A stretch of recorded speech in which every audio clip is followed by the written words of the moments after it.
Hello guys! Welcome to our vlog as a first-time parents living here in Al-Ain. So for today's video ay pupunta tayo sa newest attraction dito sa Al-Ain. Yun ay ang Al Sarooj Park. Makikita nyo nga ang location sa Google. I-search nyo lang Al Sarooj Park. Pag nakarating na kayo sa location ay makikita ninyo yung napakalaking pangalan ng Al Sarooj Park. Tapos papasok lang tayo. Bubungad na sa inyo ang parking area. Dito ay free parking. Tara, parking na tayo. So, ayun nga, ito nga ang main entrance nga nila. At tignan nyo naman, napaka-instagrammable talaga.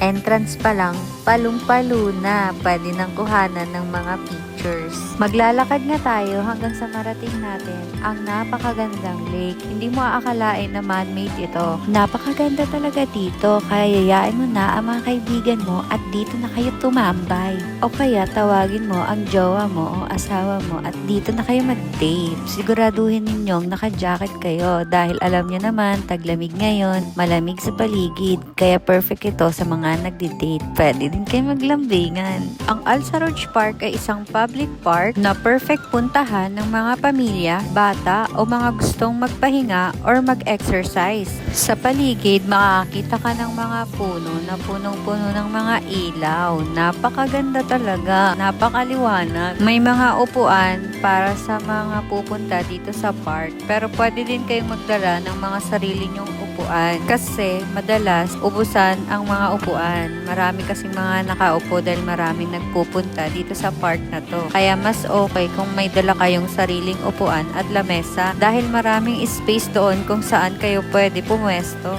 May mga bilihan dun sa loob ng park. Kaya kung hindi ka man nakapagdala ng mga pagkain ninyo, ay may mga bilihan naman dun. No worries. Pero kami, nagbaon talaga kami dahil gusto kong ipatikim sa kanila yung parata na natikman ko na napakasarap galing sa Al Jolan. Kaya kung naghahanap kayo ng mura at masarap pa na parata, ay bili na kayo sa Al Jolan. So ayan, tamang kain lang kami habang nagkwekwentuhan. Nagdala pa nga kami ng speaker dyan, kaya nagsa-sound trip kami habang kumakain, habang nagkwekwentuhan. O diba, ang saya, nakaka-relax. After mo mapagod sa trabaho, bago ka matulog is maglibang ka muna. Kaya perfect talaga na lumabas ngayong winter kasi napakalamig. Nag-TikTok pa nga kami nila baby dyan bago kami umuwi. So far, sa lahat ng napuntahan kong parks, itong Al Sarooj Park ang pinaka nagustuhan ko dahil sa sobrang tahimik, napakalinis ng paligid at nakaka-relax, instagrammable ang view. Kaya kung ako sa inyo, i-visit nyo na ang Al Sarooj Park. Pagkatapos nga namin kumain ay nagising din si baby. So sakto, maglilibot-libot kami, iikutin namin ang buong park.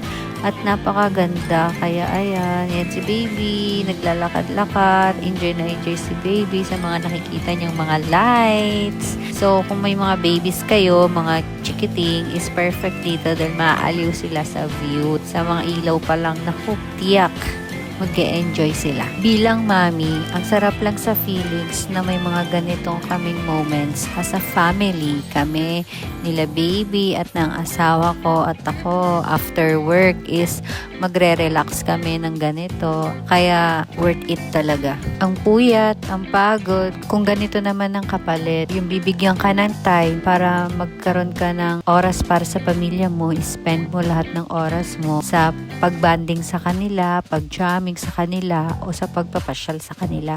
Kaya kung ako sa inyo guys, is pumunta na kayo dito sa Al Sarooj Park. So ayun lang guys. Thank you for watching. Bye!